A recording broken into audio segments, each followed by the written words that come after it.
Just a forewarning, this is part retrospective and will as such contain full spoilers for the manga and young adult novel series. Hello and welcome back to Blurbal Reasoning, Cirque du Freak Manga Edition. Today we are talking Volume 3, Volume 4, which adapts Vampire Mountain, the first of the Vampire Mountain trilogy, or the Vampire Mountain arc. I'm hoping to spend a little bit more time today going a little bit more in-depth than I did with Volume 3, because I have a little bit more time on my hands, and I've been taking notes, so let's get into it. First of all, I want to talk about, because this is such a faithful retelling of the original story, I will spend some time talking about it as a reread of that original set of novels, and then after that I will get to talking about the specific manga adaptation things like the art and slight variations in the story, etc, etc. So yeah, I remember the first time I read through Vampire Mountain. It was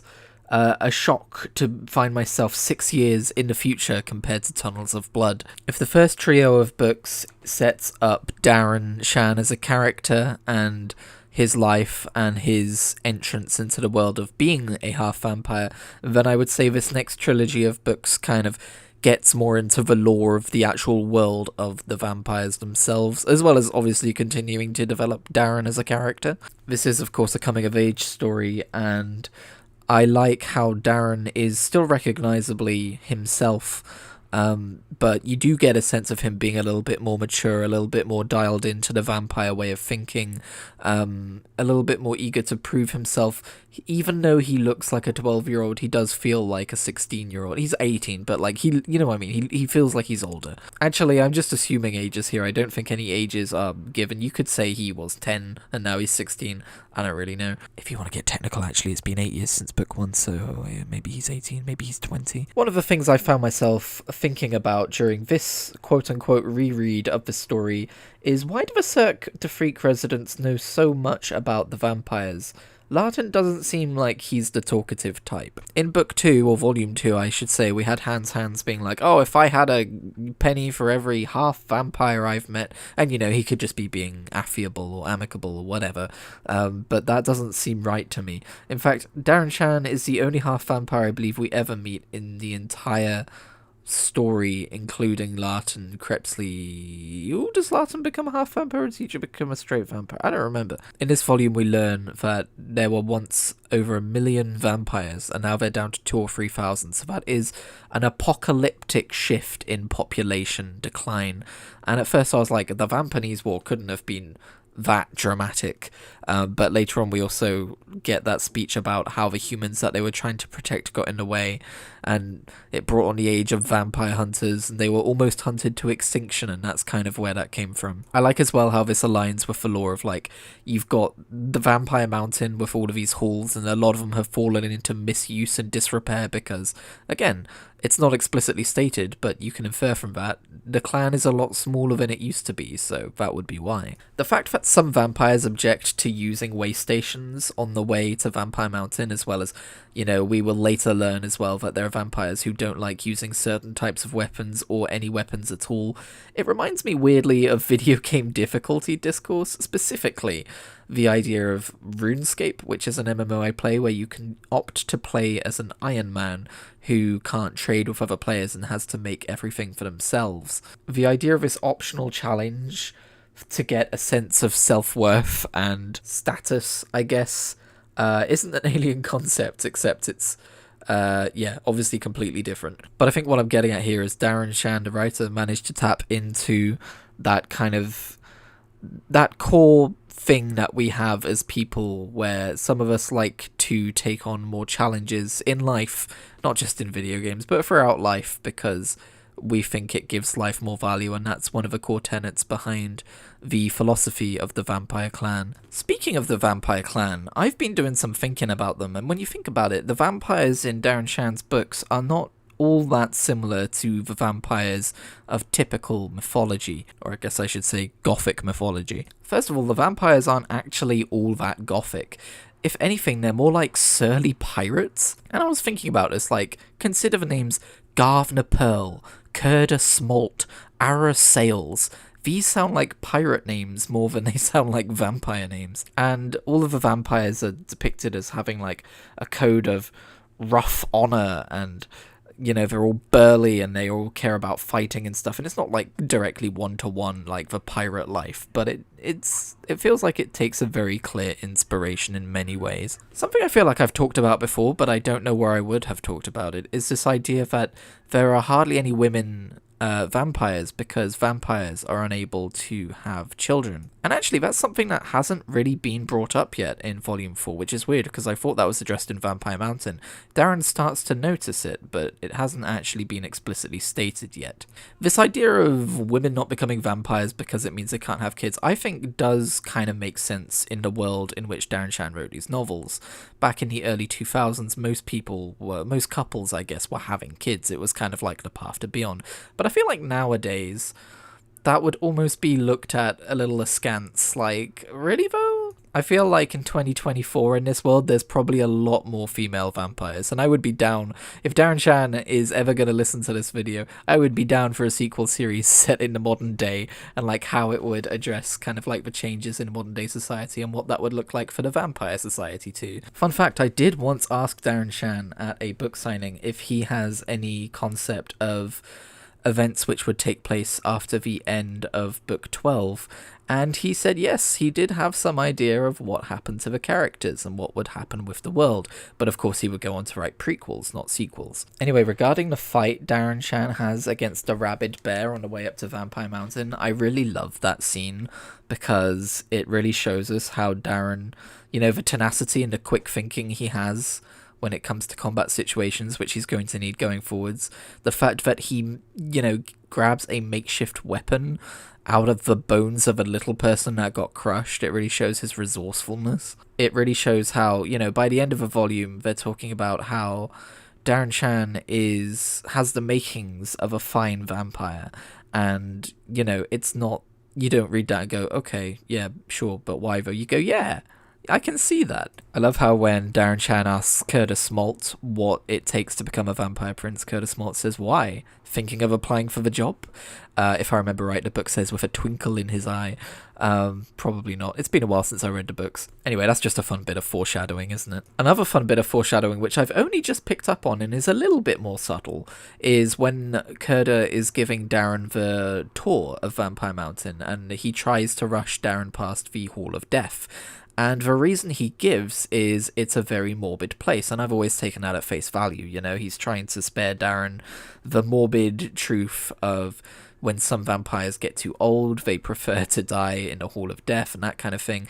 But when you think about it, Curtis Smolt has every right to want to avoid the Hall of Death himself, given that he is plotting and knows that there is a very real chance that that is where he will end up. So he has that very real fear of it. Towards the end of the volume, we meet the Hall of Princes, and all of this talk about the Stone of Blood and what it means for the vampire clan and the role it serves makes me wonder a little bit more about the initial 24-book outline for the series, because for those of you who don't know, Darren Shan, the writer, has talked a little bit before about how the series was originally going to be 24 books long, and the second half of that series was going to be focused on fighting Mr. Tiny. I don't necessarily disagree that it was a good idea to end the series where he did, but it does have me kind of like looking for threads that may have been wrapped up a little bit more quickly than before. And I believe in the final books of the series it's mentioned that the Stone of Blood, its role in the prophecy is that it will allow the vampire clan to survive long after their defeat at the hands of the Vampanese, and then, like I said, near the end of the series it's revealed that they would be resurrected as this kind of like mind-controlled zombie style race to do Mr. Tiny's bidding, which is like the dark secret behind it. So seeing it again here on the pages does remind me of that and make me think like, what could they have done with that with books 13 to 24? And don't get me wrong, it doesn't exactly feel out of place. It doesn't feel like a loose thread. It does feel like it has its purpose and it's there for a reason, and it's not extraneous to the narrative, but like I said, it did get me thinking. I love that Mr. Crepsley can give no reason as to why he blooded Darren, and at this point, reading through it for the first time, I imagine I was like, yeah, Why? Why did you blood Darren? It doesn't make sense for your character to do that. And of course, later on, we learn that he was influenced by Des Tiny. Another fun kind of behind-the-scenes factoid, I believe I recall Darren Shan mentioning on his website somewhere that this was originally going to be like a 4, 5, or 6 book series. It was going to be a lot shorter initially. And so I like the idea of that with Vampire Mountain, this big lore dump of the world of the vampires and what it's like, and us meeting all of them, is kind of the beginning of it flourishing outwards to be this longer series. And he's addressing the idea that actually what we've learned about Lartin as a character is it wouldn't have made sense for him to blood Darren. So I don't know if it was that plan from the outset, like that he was influenced by Desmond Tiny, or if that's just a convenient explanation or what, but I like the way it shakes out here. Personally, I would have maybe added a smidgen more foreshadowing, have him be there like, I can't give a good reason because I don't know why I did what I did, and have him have a little bit of a crisis or something. But yeah, I don't know, maybe I don't need to rewrite this fantastic series. And then one moment I always remember from this series is, you know, Lartin goes into the Hall of Princes fully ready to take responsibility for what he's done by himself. He just wants them to leave Darren alone. And I love the way the conversation slowly shifts to proving yourself and to trials, and how the princes start to consider Darren himself. And they're like, yes, a challenge for the boy. Yes, a challenge for the boy. And this slow inevitability of the situation falling out of Lartin's hands, because of course a vampire clan which would be so obsessed with might and strength and not being weak would want this new addition to their fold, who is ostensibly weaker than he should be because he's a child. They would want him to prove himself so that they, I guess, could feel secure in that they're still blooding the right people. When you think too much about the vampire system of strength and honor, you know, superficially it's really cool, but when you think too much about it, it does start to have its glaring issues in terms of basic decency. But it's fun. We'll just keep it at it's fun. If you're frail and old and weak, you're discouraged from being alive, like, yeah, issues, but in terms of serving as a function for a coming-of-age story where the main character has to find his strength, then yeah, it works. Anyway, let's talk a little bit more about the fact that I'm reading the manga version of this story. So Takahiro Arai's contributions in terms of artwork and stuff, as I've said in previous videos, it hasn't always been a perfect adaptation. Sometimes it felt subtractive. Last time it felt additive.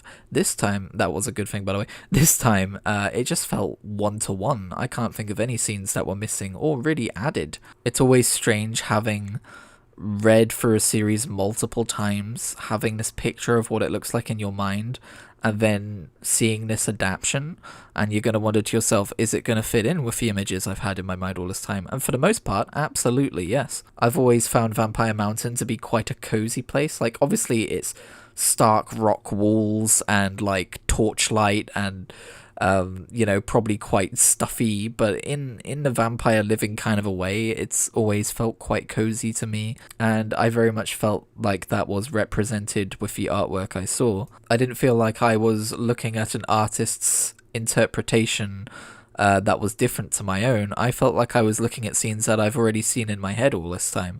You know, at times I forgot I was reading a manga adaptation. I just felt like I was rereading the story. We can talk about the designs of individual characters, which is what I want to do going forwards. I never talked about Gavner Pearl. Obviously, he was introduced to us in the previous volume, but Gavner Pearl is probably like the most different to how I imagined. Like, I know he's burly, but the weird kind of like black marks underneath his eyes to kind of indicate, I don't know, maybe he doesn't get much sleep, maybe he has some inner turmoil going on. I don't dislike it, and I have got used to it at this point, but yeah, that was a little different to how I expected. But Kurda Smolt, right on the mark. In fact, better. His version is better. You know, I kind of viewed him that way anyway. He is cuter than I expected. I'm just looking at all those panels of him and knowing what's to come and going, oh no. The 3 small scars that the Vampanese leave behind his cheek does kind of give the impression that he's constantly blushing. maybe not like outright blushing, but like it kind of adds to that persona of his personality of someone who would blush. But yeah, absolutely love Curtis Molt. What a gent. I also absolutely adore Takahiro Arai's depiction of Ara Sales. She looks absolutely badass. I don't believe she's ever described as having Asian features in the books, but I really do appreciate that touch here. I think it fits her perfectly. And then for the rest of the characters I've yet to talk about, they all pretty much fit how I pictured them, except every single one of them looks a little bit wider and more burly than I pictured in my mind. Vanessa Blaine, and then the princes Paris Skyle, Mika Verlef, and Arrow all look exactly how I pictured them, just a bit wider. And I think the burly body is kind of used to show strength. Obviously, they're very muscly, they're very heavy-set dudes. So I guess I shouldn't have not expected that, but yeah, I like him a lot. Oh, and I forgot to mention right at the start of this volume as well, Adult Eva is cute. Now for some of the stuff that was maybe altered just ever so slightly or added. There's a line from Mr. Tiny that says, "Even the dead make time for Mr. Tiny." That's very foreshadowing. I don't know if that was in the original books. It might have been. Like I said, I have read them several times, but I haven't read them in years. So potentially that was already in the books. But I do love that line because, of course, as we know, the dead do make time for Mr. Tiny, and that's something we learn later on in this book when Harkat speaks. I didn't talk about Harkat. Harkat's design. I like Harkat's design. I've always envisioned Harkat's design as a little person to be how we see him on the cover of Sons of Destiny, although I don't think that's Harkat we're seeing. But that's not all that different to Harkat as we see him here in the manga. Anyway, I believe Mr. Tiny also says to Darren, never admit defeat even when it seems inevitable, which feels like a direct, call forwards to the Vampanese prophecy, where Darren literally learns that defeat is inevitable, and then obviously later in the series as well, there's another prophecy which kind of like outlines Darren's fate that seems inevitable, so Mr. Tiny could be saying that as well, although that would be self-defeating if he was giving him that advice for that particular prophecy. Probably just the whole Vampanese Lord thing. Oh, I should have read through my entire notes before recording. There is one other character I haven't talked about yet, Seba Nile. Seba Nile looks older than I envisioned him. His long hair, I always envisioned him with shorter hair, or maybe no hair at all. And he kind of looks like this ancient Greek figure, and obviously he's not quite old enough for that to be a match, but that is what I thought when I saw Seba Nile. Anyway, as Darren, Larton, and Gardner make their way up Vampire Mountain, there is a scene where they have to strip down to their underwear to get through a thorny patch of brambles so that they don't cut their clothes to tatters, and we see that Gardner has some very silly underwear, and it is a really good scene, and it is made even better in manga form because, of course, we get to see all of this unfolding.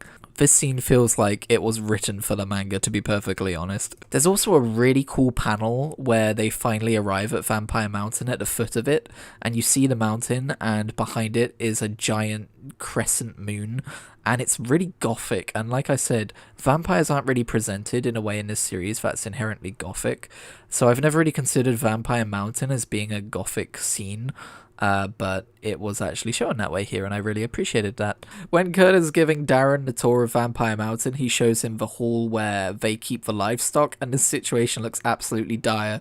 Those poor cows. That's one of those things that I've just never really thought about before all that much until I saw it visually in front of me. I think I just envisioned that, like, there were fields outside Vampire Mountain where they kind of grazed or whatever, but no. Oh dear, oh no. Then what I believe is another little additional bit of dialogue is when Arasales is fighting Darren, and she calls him stubborn, much like someone else she knows. And Darren's like, who could that be? And obviously that's foreshadowing her relationship with Larton Crepsley, but I don't believe that was in the original book. Small change, good change, I approve. More than foreshadowing the relationship she had with Larton, it more foreshadows to me that that is an element of this story that Takahiro Arai particularly enjoys and will be fleshing out in some way maybe in the future. When they arrive at the Hall of Princes, it is shown as a much more organic thing than I initially pictured in my mind. In the books it's described as being, hard as stone. It's just weirdly, like, you can feel it throb and pulse.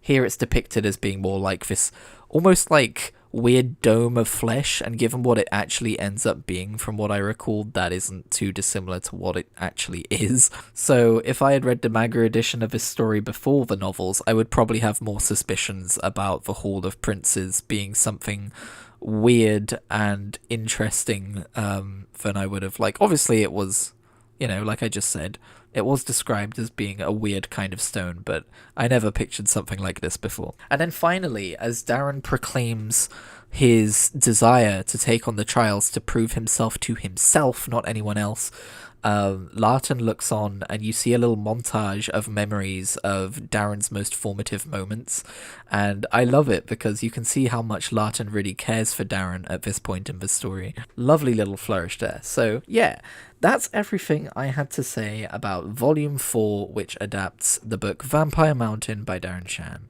Really, really, really enjoyed it, and, it's no surprise at this point that I think I'm going to enjoy this adaptation from start to finish, and that I think, if I was to recommend either the book series or the manga series, obviously I'll reserve my final take for when I'm done with it, but I think I'd probably end up recommending the manga series to people, just because I've always loved the story of this series, and the manga only adds a greater layer to it. Anyway, thank you very much for watching, and I will see you in whatever I make next.